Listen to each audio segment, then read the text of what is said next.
यह आदमी एक सड़क हादसे से जागा। उसके सामने उसकी पत्नी थी जो अब ज़ॉम्बी बन चुकी थी और दांत नाखून दिखाते हुए उसी पर झपट रही थी। आदमी ने घबराकर जल्दी से सीट बेल्ट खोली और कार से बाहर निकल भागा, लेकिन तभी उसे अचानक याद आया कि कार के अंदर उसकी बेटी है। एक दर्दनाक और निर्णायक संघर्ष के बाद आदमी ने आखिरकार अपनी बेटी को बचा लिया, लेकिन इस दौरान पत्नी ने उसे काट लिया। उसे पता था कि अब वह सिर्फ 2 घंटे के अंदर खुद भी ज़ॉम्बी में बदल जाएगा। वो क्या करे? गम मनाने का वक्त नहीं था। उसने तुरंत नक्शा निकाला और सुरक्षित जगह ढूंढने लगा जहां शायद कोई जीवित बचा हो। सबसे नजदीकी जगह भी 30 किलोमीटर दूर थी। यात्रा के दौरान होश खोने से बचने के लिए उसने उस जगह का पता अपने हाथ पर लिख लिया। आदमी ने बेटी को पीठ पर बांधा और तेजी से सफर शुरू किया। आसपास से बार-बार ज़ॉम्बियों की डरावनी आवाजें आ रही थीं। वो सिर्फ तेज कदमों से आगे बढ़ता गया ताकि बेटी को जीने की उम्मीद मिल सके। उसने सड़ी हुई मांस की एक थैली इकट्ठी कर खुद पर लटका ली। ये क्यों किया? यह आगे पता चलेगा। रास्ते में वो एक घर के पास पहुंचा जिसे ज़ॉम्बियों ने उजाड़ दिया था। वहां से उसने बेटी के लिए एक खिलौना उठाया, फिर एक छोटा गुब्बारा फुलाया ताकि बेटी हंस सके। इसके बाद वह फिर से बोझ उठाकर चल पड़ा, लेकिन अब उसे वायरस असर करता महसूस होने लगा। टांगे कमजोर पड़ने लगी। वह जमीन पर गिर पड़ा। शरीर में दर्द बेकाबू होकर फैल रहा था, पर उसके मन में सवाल था,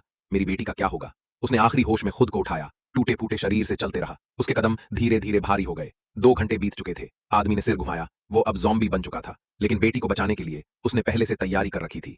उसने उस मांस की थैली को डंडे पर टांग कर सामने बांधा ताकि ज़ॉम्बी बनने के बाद उसका ध्यान बेटी की जगह मांस पर जाए। उसने अपने दोनों हाथ भी बांध लिए ताकि कभी गलती से बेटी को चोट न पहुंचा सके। पता नहीं कितनी दूर तक वो चलता रहा। वो अब पूरी तरह काबू खो चुका था। उसने गुब्बारे को फोड़ने की कोशिश की, तभी एक गोली चली और वो जमीन पर गिरकर मर गया। आखिरकार कुछ जीवित लोग वहां पहुंच गए। 2 साथी उसे देखकर चले गए, लेकिन एक औरत ने गौर से देखा।